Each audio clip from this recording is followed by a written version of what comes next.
Hi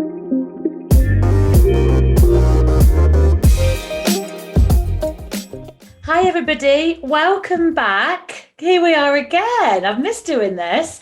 Welcome back to our new season. I hope you all had a lovely Christmas and New Year. Mine was bloody bliss, to be honest. Nice and quiet. I'm pregnant. What can I say? I can't drink, can't do anything.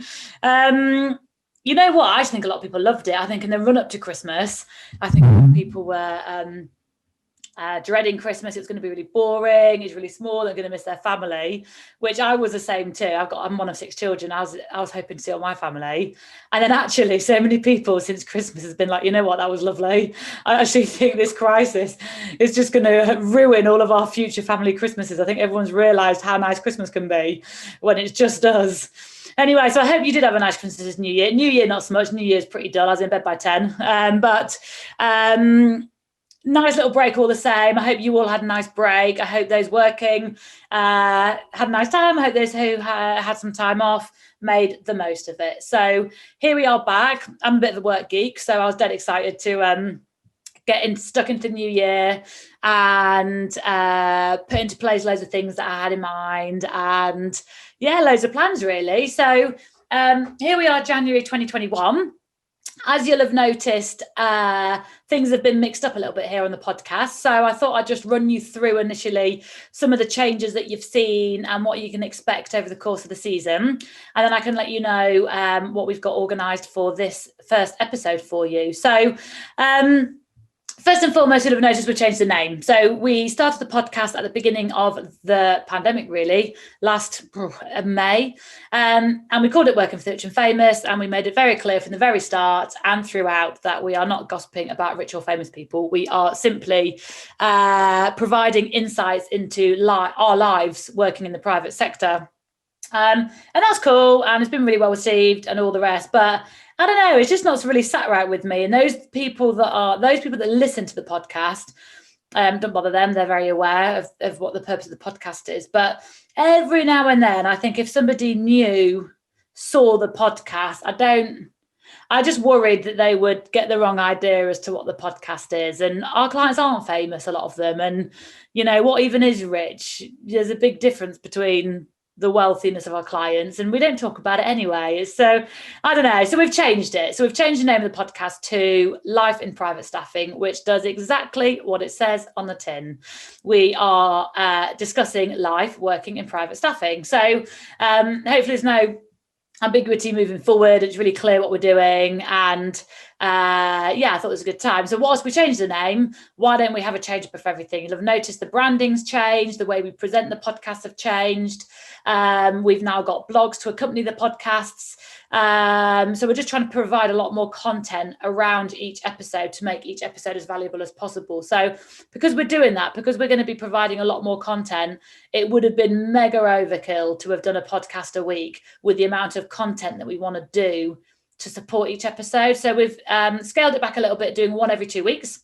So a new episode every 2 weeks, released as we always do, midweek across wherever you normally listen to your podcast, Spotify podcast or YouTube.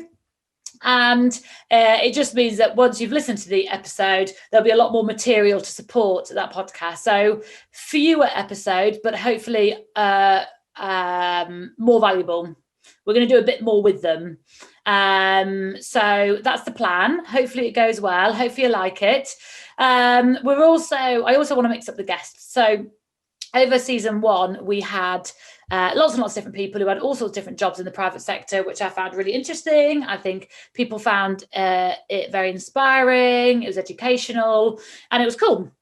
And I think a lot of people learnt a lot. But I think at the moment, there are so many people looking for work and the job market is so tough. I thought it'd be more useful to get people on who can actually help you with your job search, people who can give you real tangible advice, good insights into the market and what you could be doing now to really help yourself. So I want to be talking to lots of different recruiters. Recruiters can notoriously be quite weird about talking to recruiters. I don't know why.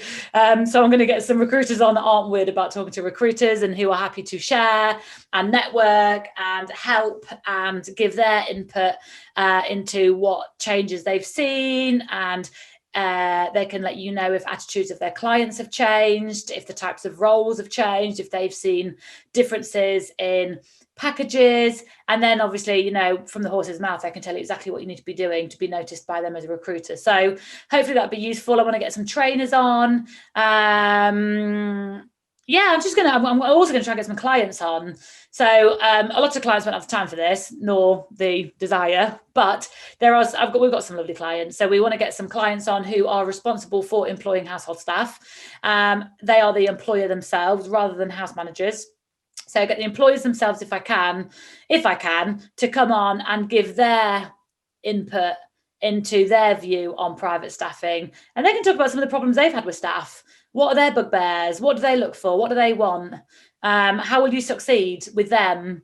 There'll be no reason for them not to be honest. And I think that'd be really useful to hear it from the other side. I definitely have clients that listen to this.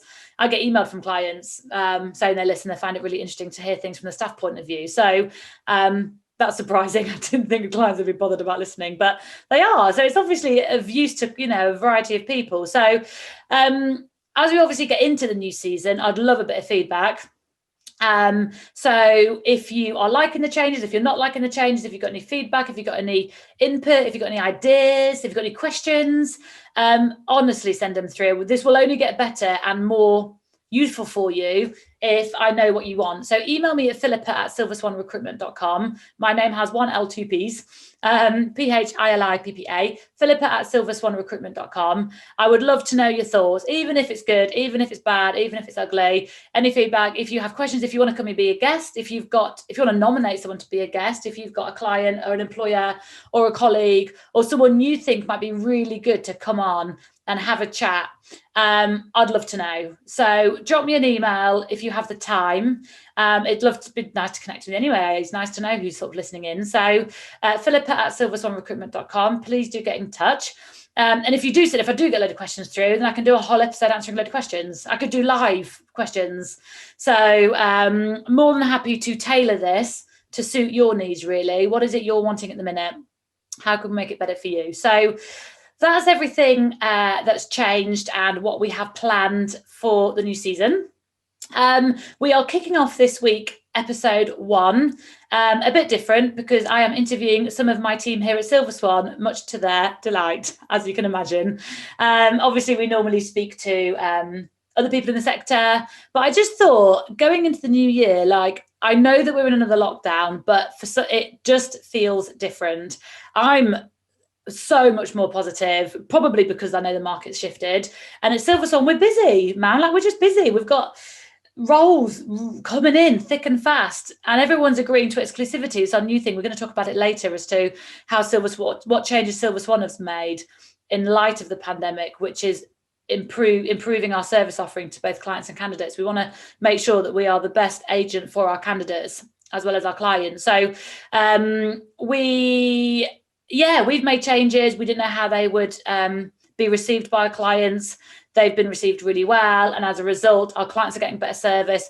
We're providing a better service. Our candidates are receiving a better service. So good all round. And I thought, as we get into the new year, and whilst I know some people are still looking for work, and whilst I know times are really difficult for a lot of people, if I'm feeling like things are picking up and there's a positive vibe, the market's changed, the attitude of clients has definitely shifted. If we're seeing that from the inside, then I thought it'd be useful to do an episode to let you guys all know about this and give you an insight into what we're seeing, so you're prepared and you're ready for the sort of movement within the market that we've got. So I have got 4 of my team. I'm not going to get them all on, otherwise I'll be here all day.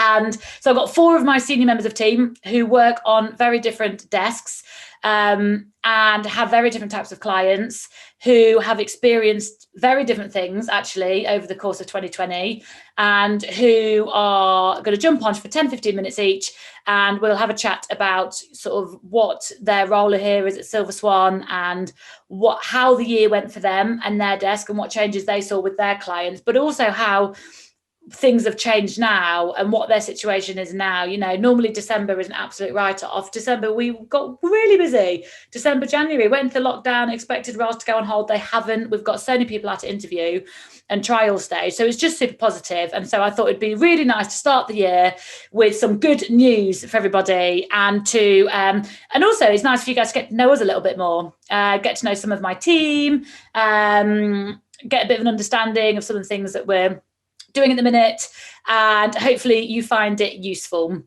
So we'll kick straight off with Laura, who runs our private household desk, and then we'll move on to 3 more of my members of staff. So hope you enjoy it. And as I say, please get in touch, philippa@silverswanrecruitment.com. Right, so starting off then, so let's start with our private household desk. I've got Laura here, and Laura's been with me for a little while now and has got the most experience in the office in terms of recruiting for private households. She's come from another agency. So really keen to hear Laura's point of view as to what 2020's been like compared to all the other years that she's had before that. So hi, Laura, welcome to the show. How are you? Thank you. I'm very good. I'm delighted to be on the show. Your little debut, not been on before. So talk us through what you do at Silver Swan. So I am the senior consultant for the private household sector in Silver Swan. So we've got a small team, and we predominantly cover the UK. We've also got Matt, who covers Europe. So Isla kind of covers the housekeeping side of things. That would probably be her specialty, I guess. Yep. But the private household sector as a whole, we kind of cover every role within a household or an estate. So that can be anything from a house manager, butler, right down to a handyman or a gardener, and everything in between, chauffeurs, chefs, couples. So anything household orientated, that would be our sector. Yeah, nice. And nice to work on a desk where you're able to do all the roles rather than you're just doing one role all the time. Keeps things interesting for you. Yeah, definitely. Coming from what the agency I worked with before, we all have our own specialisms, which worked for that agency. But I love coming into Silver Swan and kind of just being able to, for me, learn more, because there are positions that I'm now working on that I hadn't done before. So it was a challenge for me, but it's so much more kind of interesting when you're dealing with loads of different candidates, loads of different positions. It just kind of keeps things exciting, really. Yeah, nice. And how long have you been recruiting for the private sector for in total? Since 9 years. Cool. So you know the market, especially the UK, the UK market. And so year on year, you're just growing your client base, growing your desk. Then 2020 came. So talk us through 2020 for you, how it started, what the middle was like, what the end was like. It was. No one's ever seen a year like 2020. And it's such a shame because we started off so well in 2020. We were busy, we were getting new clients, we were getting new roles, we had some fantastic candidates. It was going exactly how you'd want the desk to go. We were, filling positions, we had lots of stuff lined up. We were looking like we were going to be getting some really cool positions then, even coming through to the summer. And then I think it was March, everything just stopped. And it was so weird because it's something that no one has ever encountered before. Yeah. Literally, we had no idea how long is this going to last, long term, how is it going to affect us, what's going to happen with, household staff. It was just, it was a very odd, strange time. And I don't think anyone expected it to go on for as long as it has done. Thank God last March we didn't know it was going to last a year, because what kept us going was, look, the summer, everything will be absolutely fine by the summer. God, stuff I say to you guys, what the hell? We're super positive, but it's mad because there'll be some agencies out there saying, oh yeah, we had live roles throughout. You didn't have clients willing to make offers. You may have had clients saying, oh yeah, keep the feelers open, I can do Skype interviews. I don't think many offers being made, and you've probably never been in a position ever to have a desk with no roles.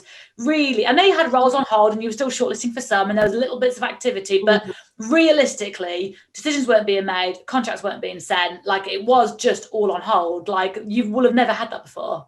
Yeah, no, it was really odd, and to kind of manage that as well, and when you've got someone, the junior consultant that you're managing as well, and to try and kind of keep them motivated, and keep the team together, and kind of keep positive as well, is something you've never had to do because of this. So yeah, it was a really, really strange time. And then we did start to see in summer, towards the end of summer, things started looking like they might be getting back to some form of normality. It got kind of a little bit busy again. Clients were, sending out inquiries. We had a couple of placements, which was really, really good. And then the second lockdown hit, and it was back down again. Yeah. And yeah, it's 2020. Yeah, it was just a bizarre year. But then, December came and it started picking up again. Yeah. I remember saying to you, look, November, December's going to be like, December's always a write-off. December's just quiet. People are away, all the rest. So let's work on our launch in January. And then all of a sudden we got really busy. We're like, hold on a minute. We're not ready for this. I know, it was great. And we started seeing more than just the housekeeper positions, which we'll always have. But, we got some really lovely couple role come through. We got some, really nice household assistant job. We got a head butler role. So it was really positive. December was a really good month for us. And the quality of candidates actually I'd say in the second half of 2020, the quality of candidates that we had coming through was just amazing. Yeah. So even though we didn't have the jobs, it meant that we were able to really focus on our time on registering these fantastic candidates, growing those relationships, preparing them for when things got busy again. And now it's kind of really paid off, because now that things are picking up and we're coming into a busier time in terms of new positions, we've got this amazing candidate base to go back to. So that was one positive, I guess, from 2020. But yeah, it just gave us time, didn't it? It gave us time to really work on those, like you say, your candidate relationships and stuff. And the candidates that use their time wisely and use their time to nurture these relationships and work on how they're presenting themselves and their paperwork and their CVs and stuff, have now got these super strong relationships with agents who are ready to help them, Yeah, absolutely. It did really pay off, because it just meant that we had the time to, sit down and do a day's worth of registrations, and really kind of put the time into, making sure that their CV is the best possible CV they have, and, doing, really cool, profiles for them, and making sure their references are done. So it just meant that we were able to put that time into having really strong candidates to present. And, apart from having that great relationship with them, when we're sending them now to clients, we're presenting them in a really, really strong way, because we've taken the time to kind of really hone in on their skill set, perfect their CV, perfect their references. Yeah, it's been great. And so then we have Christmas, we have New Year. You had a lot of live roles in December. They announced another lockdown. We're immediately thinking, oh my God, here we go again. But actually, it's not put anything on hold. We've got so many people out to interview and trial, haven't we? Absolutely, yeah. We've so many people. I mean, I kind of thought that we would, because of the recent lockdown changes again, we'd just see a stop on everything. But I think clients have kind of learned that, okay, just because I can't meet this person in person does not mean that I still can have a video trial with them. And if they do a test, we've got the tests now, they can go in and trial for a week. So I think there are people, we've now learned that there are ways around this. There are, video interviewing, which is great. I mean, Zoom is carried us all through 2020. And I think, clients are learning that, we don't have to put a halt on everything. We just have to work around it. So yeah, we've got people trialing at the moment. We've got people saying they want to interview straight away, booking in slots. So yeah, I mean, it might take a little bit longer to come to a placement, but at the same time, it's great because people are out there interviewing, people are out there, you know, doing trials, they're getting offers on the table. We have clients saying they want someone to start in March and they've got testing available, which we didn't have last year.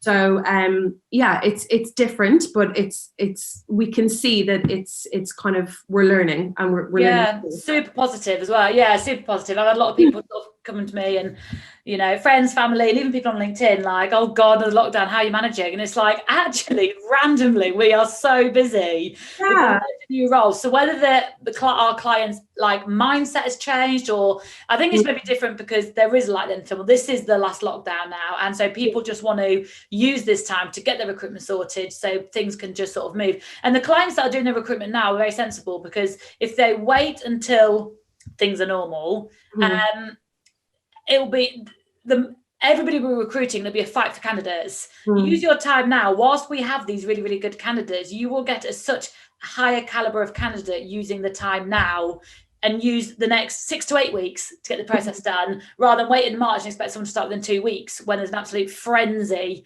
feeding pool in, you know what I mean? So and we've used our time wisely. You were saying silver lining, we've had some really, really good candidates in, which is great, and we've also decided to change our process slightly, haven't we, as an agency? So do you tell people how we've shifted how we work to better the service to our candidates?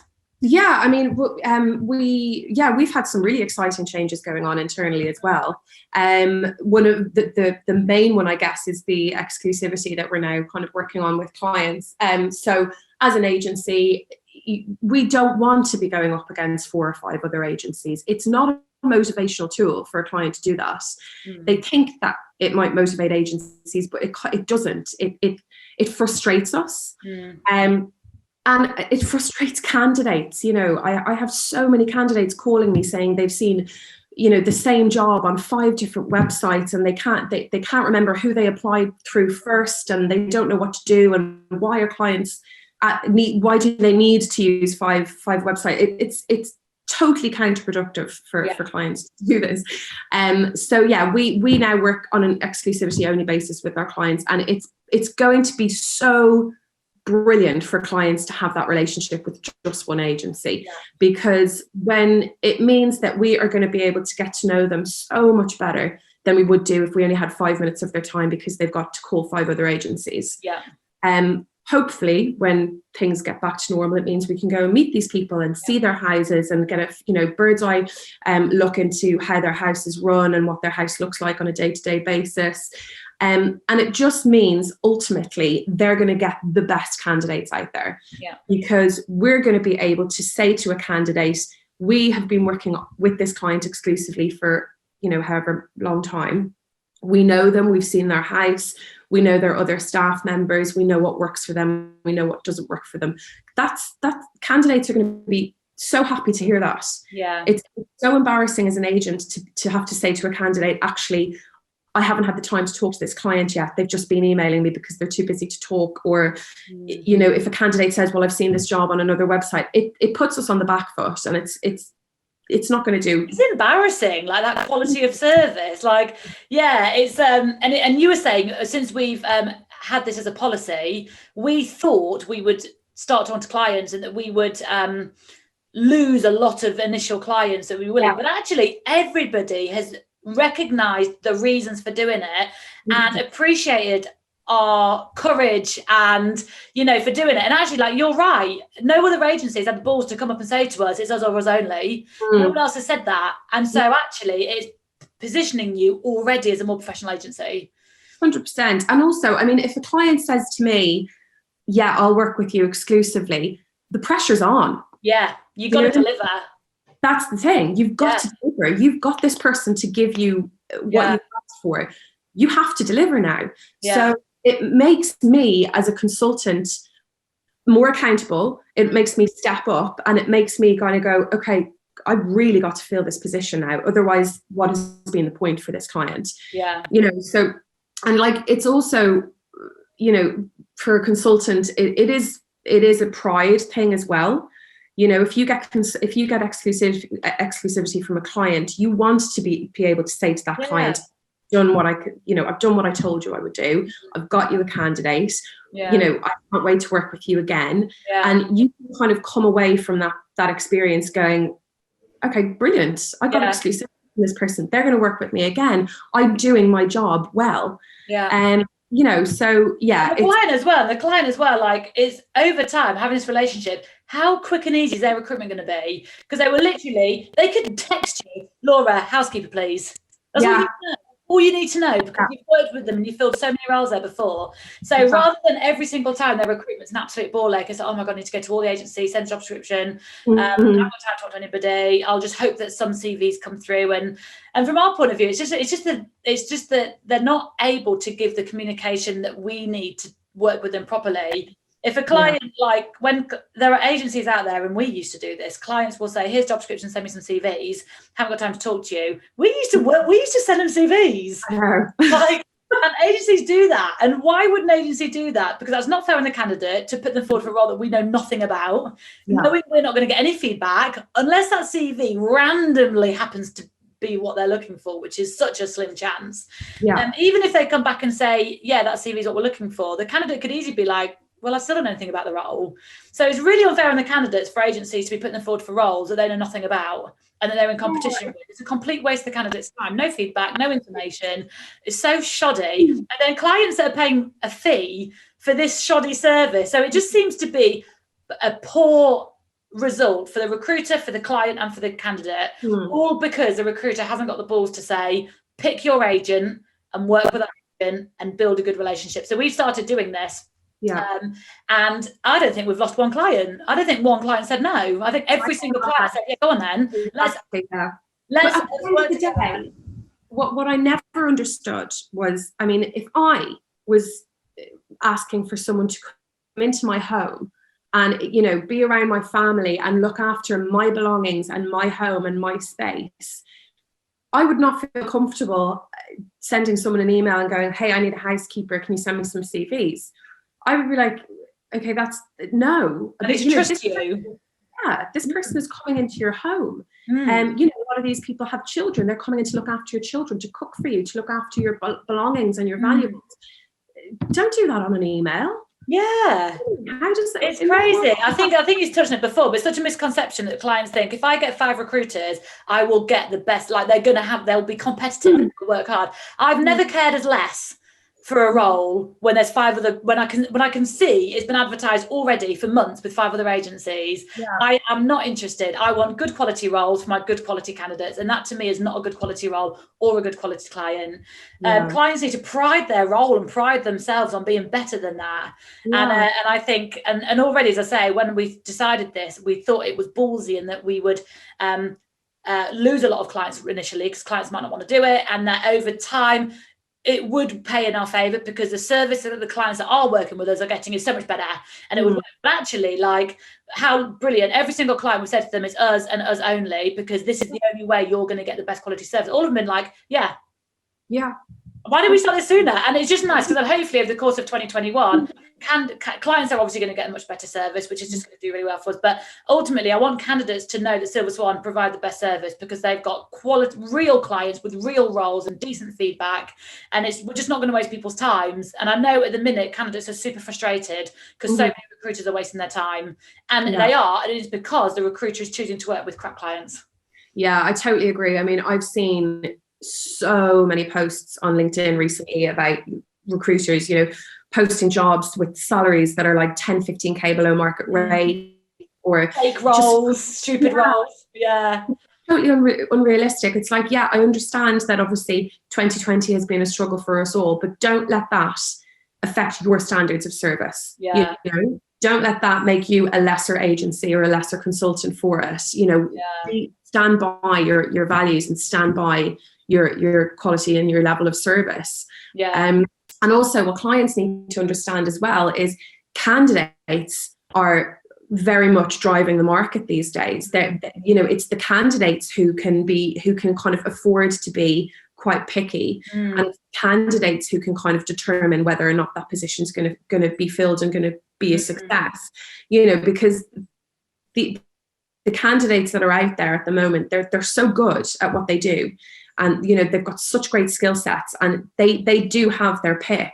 So clients do need to understand as well that candidates, it's not just about whether or not the client goes for you, it's about whether the candidate goes for you as well as the client. So the client needs to be very aware that they present themselves to the market in a way that looks attractive to candidates.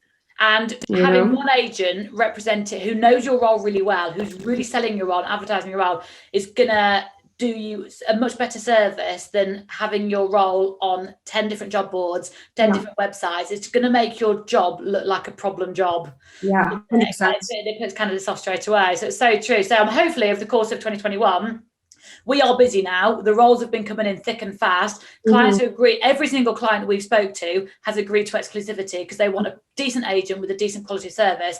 And I'm hoping, this will have a knock-on effect, and candidates will start to see that the service offered to them by Silver Swan is just great. So hopefully that'll work really well. So just to finish up then, so what's your advice to candidates right now looking for work? Because to be honest, there are a lot of candidates looking for work, which is going to make their life a bit harder. So what would your advice to them be? I mean, I think it's kind of just what we were saying about the clients. It's, don't spread yourself too thinly.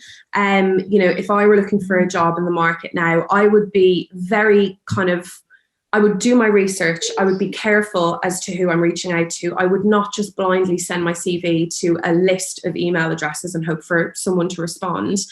I would maybe, decide what position you're looking for, do your research, try and figure out what agencies cater to that position best, and reach out to a handful of agencies. I know candidates probably need to work with more than one agency, and that's fine, but don't, think about it first and think about what agency is going to serve you best. Because ultimately, working with 20, 25 agencies, you lose track of who does what, who works for what agency. You don't know these people.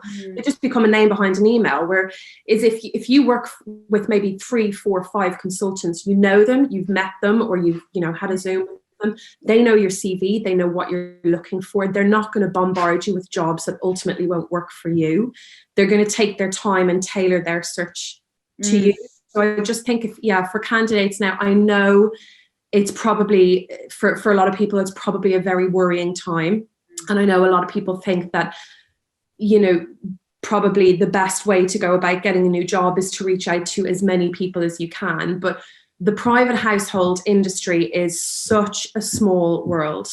It is such a small world. So, the chances are, if you reach out to 20, 25, 30 agents, you're going to have a lot of repeat business from them. You're going to have a lot of repeat job descriptions. Whereas if you work with 3 or 4 really well-researched, good, strong agencies, you're going to get the pick of the job for you. So I just think, for people looking for a role is, just kind of do your research, think about what you want from an agent and what you can give to an agent. And focus on the quality of your relationship rather than the number of relationships. Same with clients. You cannot have the relationship you need with 25 recruiters.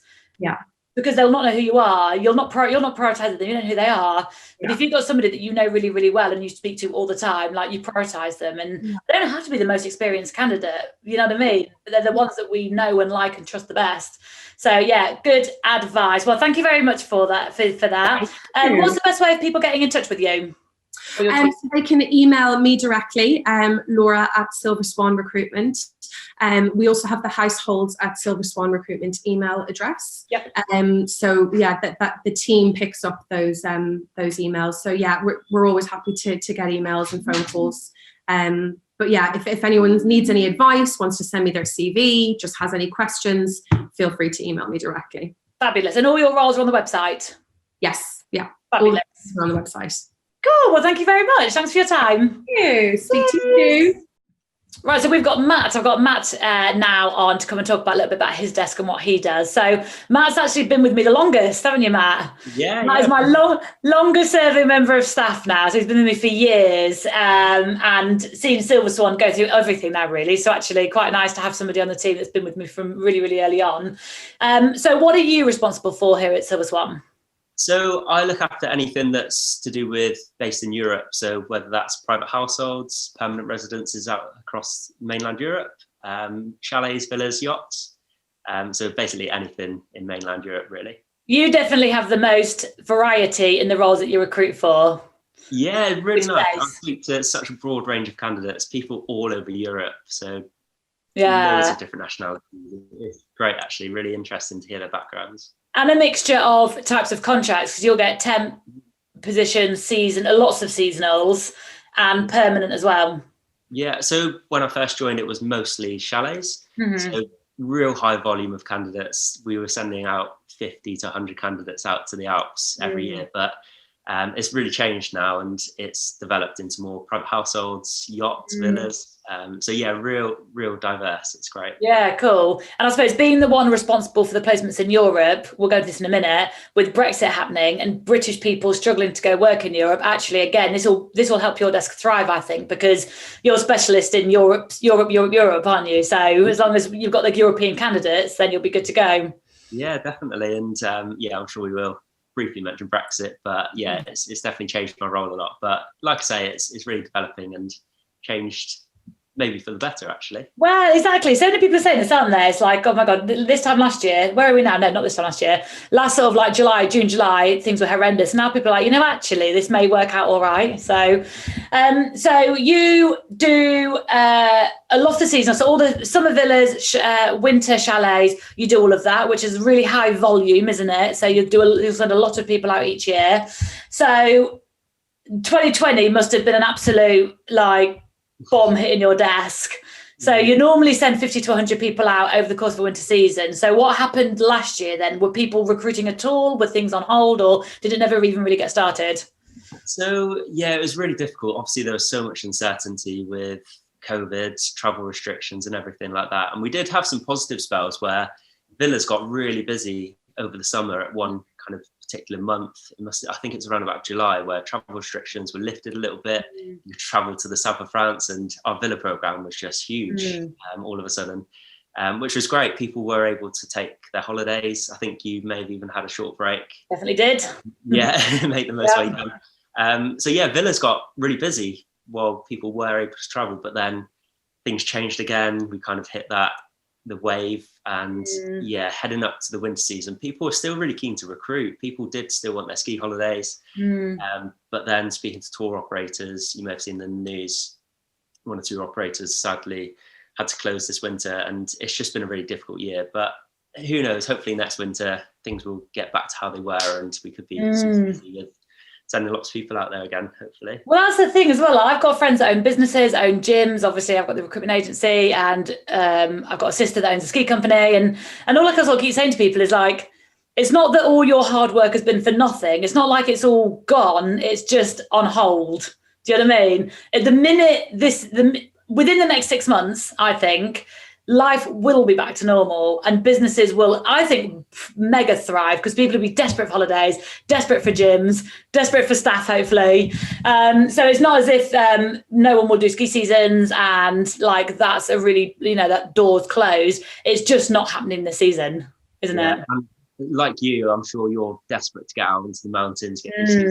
I was looking at ski trips in March, April time to see if that's possible. So as soon as we are able to travel, I'm desperate to get out. Yeah, people are dead keen. I think yeah. So when do you normally start recruiting for the winter season? When are you expecting the recruitment to start for next season?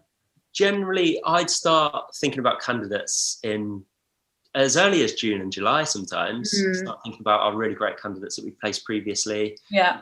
Start advertising roles speculatively. And then generally I'd say people get in touch with us anytime from July, August onwards, really. Yeah. I'd say our busiest month is September, October time, when people do start to not panic, but they start to think, actually, we really do need our teams in place now. So people do tend to try and do their recruitment directly themselves to begin with in July, August time, but then they do realise that the candidates we have on our books are just they're amazing. We've got some really great people looking for work. So yeah, they come to us a little bit later in the year, but yeah, it gets busy. They eventually admit defeat. That's They right. eventually realised. I used to do the salary recruitment, and so often you speak to clients in like May, June, and they'd be like, yeah, we'll definitely come to you if we need. And I'll be like, you will need, I promise you'll need. And they don't. And then a few months later they come, and it's like, you would have had a lot more candidates if you'd come before. But I suppose it's just it's crunch time, and the time runs away with you, doesn't it? And then it's like you often use us to the last few roles. So I think this season definitely well, it's just not even open, is it? But I don't see it affecting next winter. I think next winter is going to be mental. So anyone that missed their season this year, just be ready for the recruitment drive. What do you think is going to happen over the summer? Do you think you'll have some of your villa roles? I really hope so. So I spoke to some candidates that I placed in the south of France last summer, just for a catch up in the new year, and they sound like they're keen to go back to the same role that we placed them in last year. So by the sounds of it, that villa company that we work with are looking to run their program. A luxury hotel barge literally this week, and he's got some great bookings towards the end of this summer. So we've got one or two bits that are sounding like they're going to happen. So I think if it's anything like last July, again, people are desperate for that summer sun, I think, aren't they? And if there are bookings confirmed, they're going to staff, their chefs and hosts. And if anyone's listening and you've got a European passport holder, you're laughing your head off, because British people going out to work this season, British people will be able to go work in Europe. It'll just be what the process will be. They've not decided, we don't yet know how easy the process will be for people to get their work permits to go out there. But that's not to put people off, because there will be a process and people will soon be able to go online, do a form, get your work permit, and you'll be off and everything will be fine. But especially for this summer, whilst things are a bit unknown, if you've got a European passport and you're based in Europe, you will definitely be top of our list for placements. And I think especially with your villas, like especially all the ones in the south of France, really regardless of the travel restrictions, because they got quite busy last summer because they had a lot of French clients come, didn't they? They had clients from Monaco coming and renting villas the entire summer. So these people within the country will go and book villas. So it's not a case of can we go on holiday or not. If I lived in France, I would go rent a villa. For sure, to have your food cooked for you and the chefs employing these villas. Yeah, exactly. So so you mentioned earlier, which was quite interesting. So obviously, from a seasonal point of view, your desk was massively impacted. But as a result, you were able to focus a lot of your time on some of the permanent stuff. And you've got in 2020, things have been quite busy for you, haven't they? Yeah. So it kind of throughout the year, we don't tend to work on too many permanent roles. I'll have one or two ticking over kind of throughout the year, but since the start of this new year, I'm working on some really exciting new roles all across Europe. So we've got a new position in Croatia, Netherlands, in Paris. So all over Europe, which is so exciting. Some of the properties we work with just look incredible. Speaking to, again, some really great candidates for these roles. So my desk has really developed actually from that high volume seasonal side of things into permanent. You get to know your candidates really well. Some great positions, which is great. It just means as well that it's just nice to have that variety of roles to offer to your candidates, not only seasonal, there's permanent opportunities as well. So a bit like everyone's sort of saying, like, we could be coming out of this in a better position, better opportunities for our candidates. So, and these positions that we are seeing into permanent positions, actually the chalet side of things, the seasonal work is so transferable, and they understand that you're working long hours, high levels of attention to detail, and actually these clients now, they really do like that chalet, villa, yacht background, as well as obviously the traditional private household background. But it is so transferable. That's kind of, I guess, what Silver Swan's great at. We place these candidates in seasonal short-term roles, but then they gain such good experience in these luxury chalets that are selling for hundreds of thousands of pounds a week. So true. And I think it can be quite difficult for someone that's done a couple of ski seasons to get into London private household market, because I think that's still quite a lot of clients in London don't recognise. It looks like you've been bumming around in the snow for 2 years. They don't recognise it. But a European private household, so you've got houses in Switzerland or you've got homes, wherever, they'll often specifically say to you, we want somebody who's done the chalets. Yeah. So it's great. Yeah, we're working with families that do have multiple properties worldwide. So all over Europe, they've got a place in Croatia. And then quite often they'll have like a Swiss chalet or something. So they understand the people that work well in the chalet also work very well in their home as well. Yeah, it's perfect. And so what's your advice right now for people that are sat there frustrated that they can't do a ski season? Obviously, I know it's a really difficult time. I've got so many friends that have been working in the mountains for like 10 years now, and suddenly they find themselves back in the UK. But I think, yeah, stay positive. We don't know what it's going to look like next winter. Hopefully things will be back to normal. Yeah. Yeah, just stay positive. Just enjoy the UK as well. I remember working up in the mountains, like to have a Christmas at home was actually really nice. Really nice. With your one person you're allowed to be with, but yeah. That's right. Yeah. But still nice. And I think those that normally work away have had, not by choice, but had like quality time at home they would never normally have had. Exactly. So appreciate the UK. And I was saying to Steph earlier, actually, like there will be a time when in 5 years' time when life is mental again and we're back in the office and everything's busy, we'll look back and be like, God, what I'd do for another lockdown. Yeah. What I'd do for a rest. Yeah, see, this Christmas I feel so relaxed. Yeah. I'm all over the country. I'm up at silly hours in the car. Whereas this year, just being in London the whole time, it's actually been really nice. Never felt so fresh. Yeah. Fabulous, good. So if people wanted to get hold of you, what's your best email? So email me on matt@silverswanrecruitment.com. So matt@silverswanrecruitment.com. Fab. And all your roles are currently on our website.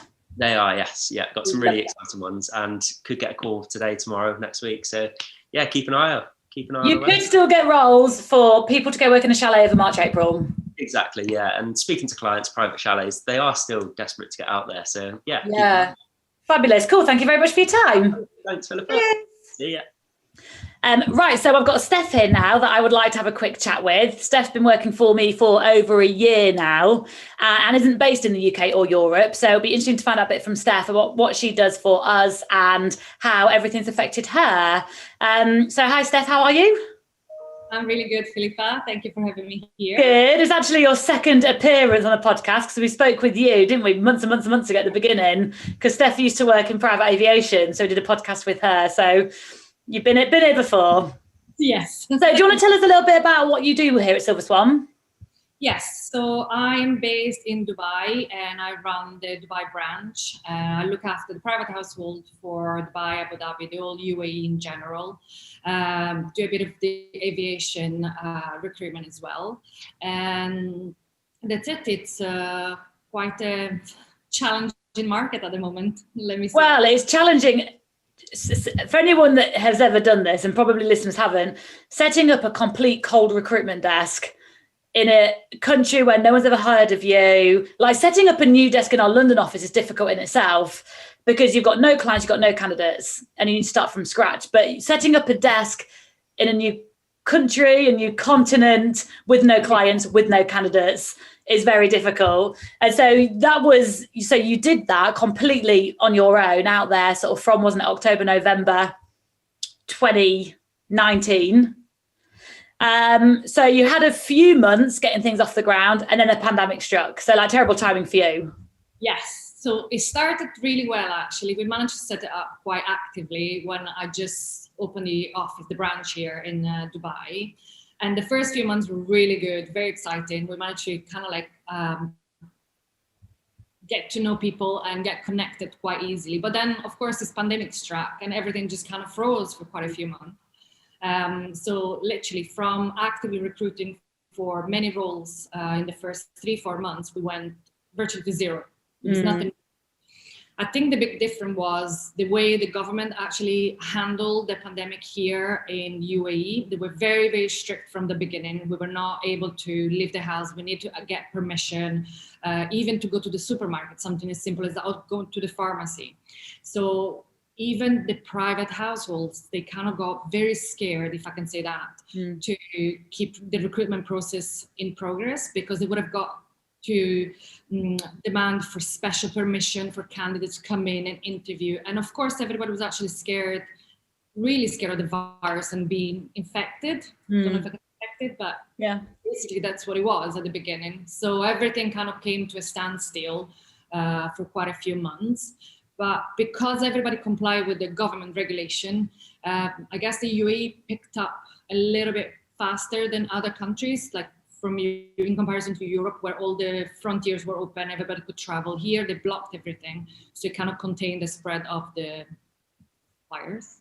Yeah. So it was like, I think there's so many different ways of sort of dealing with it. But yeah, at the beginning of the pandemic, I felt sorry for you guys out there because it was super strict, super lockdown. You had to get a letter with a barcode to go to the shop that would be scanned by the police and all that kind of stuff. But it worked out in your favour because then they had it under control from a really early stage. And apart from recently, since all the Brits have been going over for Christmas, apart from that, they've kept it really under control, haven't they? They're still quite... they've relaxed a lot of the rules, but they're still vigilant in like not too many people grouping up together. Like you still need to check, like wear your mask and disinfect your hands, etc. And there's still a limit on the amount of people that can get into shops or businesses. But at least everybody complies with the rules and regulation. And this has allowed the market to pick up. Also, this allows the aircraft and flights in general to come in and out Dubai or Abu Dhabi in an easier way than not in other countries. Yeah. And so when did things, you had quite a lot of roles at the beginning of last year, everything went on hold pretty much immediately. How long was it on hold for before things started to pick up again? I would say a good 5 months, to be honest. I kept working on 1 or 2 roles, but with the condition that the candidate will start only when the frontiers will open again and we will be able to fly them in the country. But definitely a good 5 months. It was very, very quiet. And then it started picking up again after July last year. Slowly getting busier and busier. Some things have to be readjusted to the new rules and regulations. Some of the private households or villas, private palaces are still very wary of having candidates coming in from different countries. And even with clear COVID tests? Yes. So one of the, let's say, weird things is happening. Even if you come in with a negative COVID test now and you enter in a private palace or private household in general, villa, you still need to quarantine for 2 weeks before you can start your duty job, whatever it is. And before you actually exit quarantine, you'll be subjected to another COVID test, etc. This is to protect not only the candidate, but also the staff that is already inside the palace or the villa or the private residence.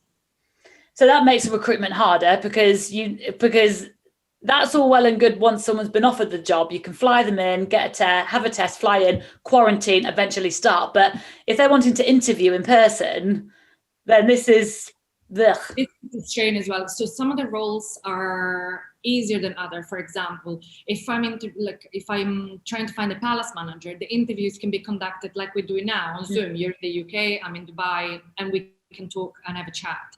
And then we can also get to know each other depending on the roles. But if you're talking about a role like a chef or a hairdresser, it's a little different because normally the client will want to see the work, will want to see if you can actually cook, taste the food, sample different kind of dishes, maybe have you one day over for breakfast and maybe one day over for dinner to test your skills, because they're going to have you inside their house 24/7 after that. So yes, so definitely it's has readjusted the way we recruit and it's changed the view of the private clients to recruit staff for the properties. Are you finding that clients are wanting to ideally find staff that are already in Dubai or in Abu Dhabi, or? Yes, this is a new kind of request. Whenever possible, they will ask for all the list of requirements for the candidates, and then we'll add possibly a candidate is already present in UAE, and that's part of the details that have been added to the job description on the website. Candidates must be or should be already in UAE. Yeah. Which massively limits your pool. Exactly, reduce the pool of candidates that I can use, that I can contact. Yeah. It's not so much because we don't want to contact somebody that is like in France or UK or anywhere else. It's because the client has made this request to make their process easier. And hopefully that's just going to be fairly short-lived, hopefully, because hopefully once we get over here in the UK, from March, April, especially May, I think things are going to feel so much better over here. So hopefully these new things that your clients are requesting for, like ideally people based here, which is obviously going to limit a lot of people that want to work over there, like just bear with really, because it's not going to be like that forever, is it? Exactly. Yeah, I think it's not going to be very long. The vaccine is starting. Everybody's like following the rules much better.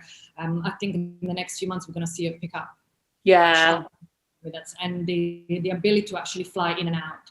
Now, because of the rules and regulation here in Dubai, like we are seeing a huge amount of tourists like coming in at the moment. Like even though it's quite cold now, 20 degrees, a bit cold, but you'll see a lot of tourists coming in, which is a good sign for the economy of the whole country, not just Dubai in general, but also in like Abu Dhabi or surrounding cities. Yeah, definitely. Yeah, I think I've definitely felt there are some people I've been speaking to who have been coming to the new year like super down about everything, and like, but most of the people, myself included, like, I don't know, I'm super positive. Like, I know we're still in lockdown, but like, it's really, really not for long now.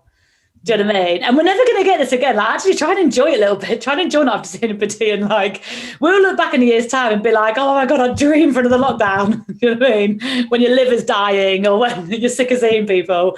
And have you found from your market, as things started moving, like we've gone into the new year, 2021, are you feeling quite positive about your desk, the number of roles that are starting to come in?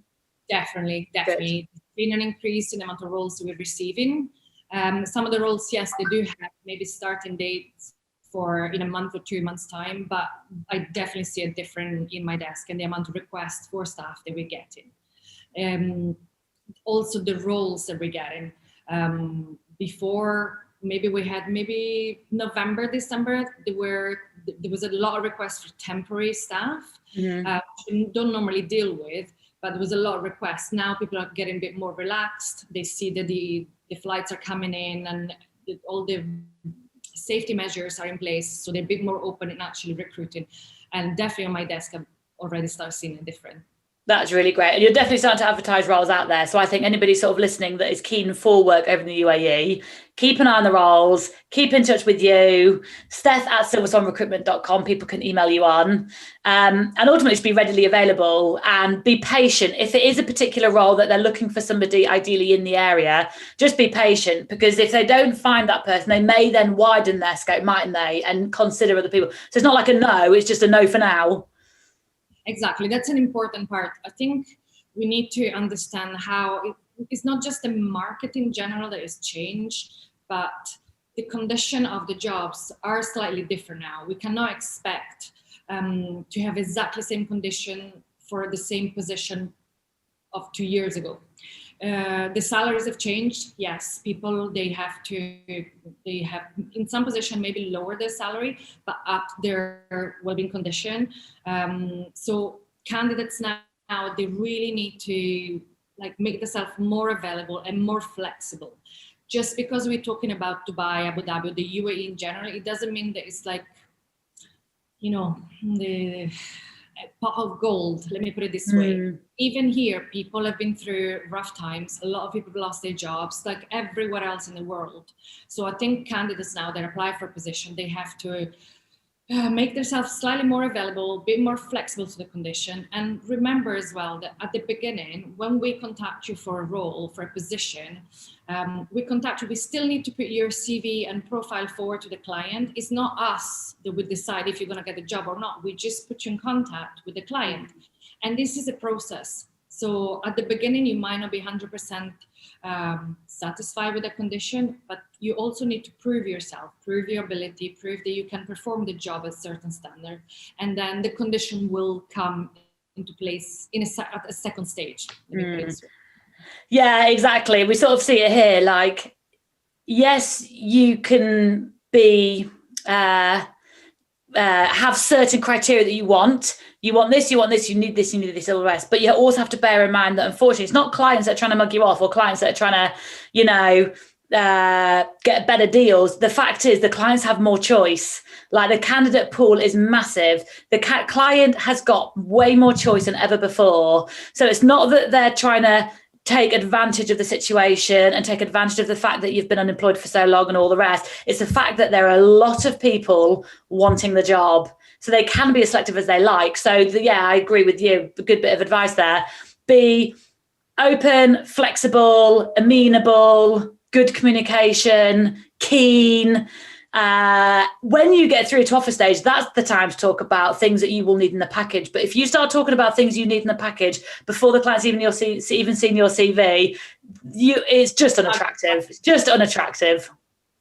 I think as an advice in general to all candidates, I would say competition now is fierce now, and it's something that has to be kept in mind. So when you apply, not only you should have your CV up to date with your latest role, even if you've been unemployed for the past 6 months, which I'm sorry for, but that has to come up and on your CV. So send an updated version of your CV. Make sure your qualifications are scanned in a PDF if possible, like in a file, in a format that you can, submit either to myself, my colleagues, or the client, and be ready with all your documents, because if we have to spend more time to wait for you to actually get your qualification in order, or even you having a food portfolio picture available and ready. Have 10, 15 pictures of your best dishes if you're a chef, ready to send. That's gonna speed up the process. That means your CV will reach the client before maybe somebody else's, which puts your chances up to actually be selected. And think again, because competition is fierce, now is the time to be proactive and get all your documents ready and be, the ideal candidate with a slightly bit of more flexibility than maybe you had before. Yeah, be savvy about it. Like, you want to win. Like, you got to be competitive in this. Like, if we're having to chase you, we're not going to chase you for long, because I've got 10 other people that are ready and waiting. So, yeah, good. Right, on that note, I'm going to let you get on with your day, because I've got more people to speak to. But thank you very much for your time. And as I say, if anyone wants to get in touch with Steph, it's steph@silverswanrecruitment.com for roles that are based out in the UAE. Yes. So thank you very much. Cheers, Steph. Bye. Right, I've got Michael here next. Michael's been with us at Silver Swan for a few years, 2-3 years, I think. So I'll hand over to Michael and let him explain, because his desk is slightly different to how the other desks work. But I'll let him explain as to how he works here and what his role is. So hi, Michael, how are you? Hi, good, thank you. Good. Yeah, as you say, it's a little different. I sort of manage a couple of accounts in Saudi Arabia, in the Middle East, and I have a team of 3 people for that. Cool. So it's more, so rather than having a large number of clients with small requirements each, you are dealing with few clients, but with a lot of requirements. Exactly. So we've got a couple of accounts, and each one huge projects that have hundreds of staff, and we assist in the recruitment. Yeah, cool. And I can imagine from a logistic point of view, the fact that the Middle East is really far away and we've had travel restrictions in place all year, you guys will have definitely been affected. So so talk us through your sort of year of 2020. How did it differ to what it would have been normally? Well, up until March, it was pretty standard. So early year is a lot of preparation. We do a lot of onboarding of candidates onto our system and then prepare them for, month by month placement. But obviously everything happens. So we basically didn't get anyone. So, we were having the usual requirement from our client who didn't really change what they needed or wanted. I think I don't know what would have to happen for them to change their requirement in terms of what staff they require. But we basically had the regular placements and offers up until August. But because no one could travel each month, we ended up having a huge backlog of candidates sort of in this waiting room, like a sort of pre-employment purgatory that was sat around, some of them for 6 months, unable to travel because of their, local border restrictions or restrictions in the Middle East, which fluctuated stricter and less strict constantly, which had affected us massively, because over that period of 6 months where some people were waiting, we had a huge amount of dropouts. The attrition rate was much larger than normal because, people were finding local work, people were having family issues, health issues, people were scared to travel in general, change of heart, these kind of things. So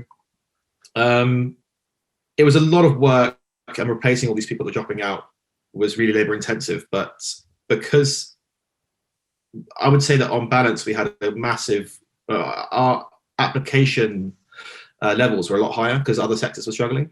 So, aviation, cruise, yachts, none of them were running at all. So we had a lot of staff coming from other areas desperate for land-based work, and a lot of those skills are transferable. So I guess you'll never know exactly how, what would have happened, but at the end of the year, we ended up netting even with the previous year. So the latter half of the year ended up being a mad rush when borders opened. And from August until December, we were sending out big batches each month as people were able to fly.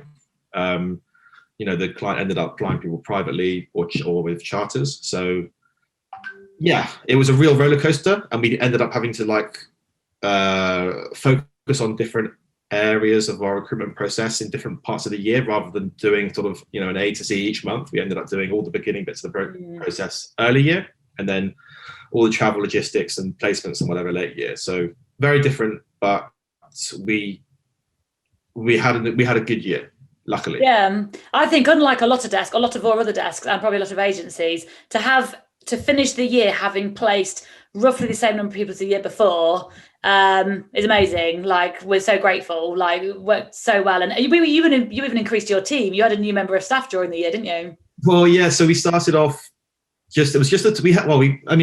we obviously brought in a third person. We were talking about getting a third person in March, I think. Yeah, we offered in March. Yeah. And bless her, Amy, rightly so, we were like, let's wait until things calm down, maybe in April. Anyway, it was just the two of us until July. And then Amy started, so then that really, really helped the workload and things. But yeah, with the two of us, it was a lot of work, and there were some real dark times in that. Having to take a few days off every now and again. But yeah, no, it was definitely a different experience, and we are really lucky and grateful to have managed to net even with previous years. Yeah, definitely. Yeah, it's funny, wasn't it? Because over the course of the summer, there were half the people working at Silver Swan were furloughed and had nothing to do and were going mad because of that. And the other half, you guys, were super busy, super stressed, because you had tons of people who'd been offered who were waiting to go, who couldn't go. So a real balance, wasn't it? And difficult for you guys to be busy knowing other people aren't. And it's just funny team dynamics. It's like working on a giant switchboard. Like I said, with all these people waiting to go, like once you've placed a candidate, we obviously stay in touch with them for at least their probation period, to make sure they're happy and everything has worked out exactly as we promised and the client promised. But having, 50, 100 people waiting to start is like your phone never stops. People are constantly, it's a never a static field. Things are changing constantly with the client, the candidate. So you're on the phone 24/7. But I don't know. I mean, I'm really grateful to have been able to continue to work. I think furlough would have driven me mad after a while. So I don't know what I would have preferred. I'm really grateful to have been working, but I know that furlough suited some people temporarily. I don't know what I would have preferred, but I know that I was grateful to be able to keep my job full time. Yeah, and getting towards the end of the year and being able to, obviously internally, it's great that you placed the same number of people, but it's equally nice to be able to have serviced the client to the level that they needed, even throughout whatever. We didn't have to let them down at all. Like, they were very amenable anyway with the way they were able to get people out. It's actually probably strengthened your relationship with your clients, because of the amount of obstacles you all had together. Yeah, that's true. I mean, we did actually, so we've been working with a contact who works within one of the main properties we recruit for, and who actually, I think you placed maybe up to 4 years ago before I started. Anyway, so we've been working with a few different people, and through referrals and our relationship with them, we've picked up a couple of new clients towards the end of last year, one of which we're hoping to close this month, actually. So yeah, it's kind of come from strength to strength, regardless of COVID, with that particular, with those properties and that particular client. We do normally do temp work over the summer, for huge temporary projects for up to 100, potentially more staff over a 2-month period, which is normally really labor intensive, lots of work, but again, really good to keep the client happy and things. But obviously last summer, it was totally not worth the logistics, finances, everything to fly out that many people just for a 2-month project. So I think they ended up using internal staff and whatever. But so we lost out a bit on the temp stuff, but all the permanent stuff all carried on as per, basically. And no one wants to not have work and the temp bookings, but actually quite nice to have a summer without doing that for once, because it is mega labour intensive, those projects. It's a lot of work, isn't it? Let's look at the silver lining. Let's look at the silver linings. They are definitely really, really hard work, and I didn't miss it this the summer just gone. Yeah. The regular year, no problem. But last year, I was with everything else going on, I was quite happy to leave that on the wayside. Fair. So in terms of what your desk looks like now, it's not quite the same sort of conversation as I'm going to have with other desks, because other desks are like, things have got much busier because we had a rubbish year 2020, things have got much busier, things are great. Yours is slightly different because actually yours isn't that busy because you filled them all. So what's your desk look like now?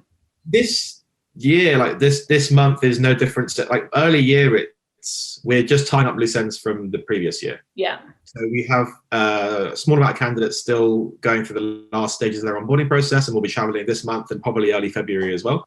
But apart from that, the start of the year is for us always just onboarding onto our system as many new candidates as possible, and basically preparing ourselves for the next time the client wants new staff, which usually comes in mid-March. So it's a quieter period. I mean, I say every time I say that, we'll probably get a phone call asking for loads of stuff. So I always manage to jinx it. But normally this is a pretty usual time of year for us to be quiet and just finishing up loose ends. Yeah, lovely. And so any advice for, if you've got candidates listening right now who are thinking, I really want to go work on a project over in the Middle East at some point in 2021, what would your advice to them be? Be open-minded to changing sectors. I think a lot of people, like I said, I've never had so many candidates transfer from different sectors like cruise and aviation and yacht and even hotels and things, but because of everything they've had to. And a lot of people are dead set on staying in their own, where they've always been in that comfort zone. My advice would be to open your mind to new work, land-based work or whatever it might be, because the networking is amazing. You'll meet people from every different sector, from all over the world, doing all different jobs. So you'll learn new skills, you'll meet new people, lots of transferable stuff that's going to secure your future in different ways. So I would say be open-minded and definitely apply and keep at it. I think a lot of people are still, I was saying this in like May last year, but a lot of people are still sort of waiting for things to calm down. And I don't know how long you can wait, but all I know is that if you continue to wait for things to be normal again, you'll just find yourself at the back of a really long and ever increasing queue of people who are either in before you or thinking the same as you. And more importantly, the work is there and we can make it work regardless of the current situation. Yeah. My advice would be, brush up your CV, send it over. Cool. Best address to get in touch with you guys, the Middle East at Silver Swan Recruitment. So Middle East at silverswanrecruitment.com is the most efficient way. Fabulous. So anyone listening interested in any of these projects, Middle East at silverswanrecruitment.com. Cool. Thanks for your time, Michael. My pleasure. I'll let you get back to work. Thanks very much. It's funny this. I'm talking to everybody. I'm like, right now, back to work. Cool. Thank you very much. See you in a bit. No worries. Cheerio. So that's a wrap for this week. Hope you've all enjoyed our first episode, something a little bit different for you. Hope it's been useful. You've obviously got everyone's email address there, so you can reach out and connect with some of the team here directly, obviously along with myself. Hope you all have a nice week. I'll see you in 2 weeks. In 2 weeks' time, we have got the lovely Rachel on. Rachel is by far the most experienced most experienced guest we've had on the podcast since day one. She has been doing this about 30 years, nearly as long as I've been alive. So looking forward to that. She's providing lots of really good insights as well. And hopefully that's really interesting for everybody. So that's in 2 weeks' time. And then who knows, recruiters, I think I'm going to hit the recruiters up and we are going to be offering you as much advice as possible as we get ourselves out of this lockdown. So hope you all have a lovely couple of weeks. Take care, get in touch if we can help you at all. You know where we are, silverswanrecruitment.com. And do drop me an email, philippa@silverswanrecruitment.com if you need me directly. And I'll see you in a couple of weeks. Cheers, everyone. Bye.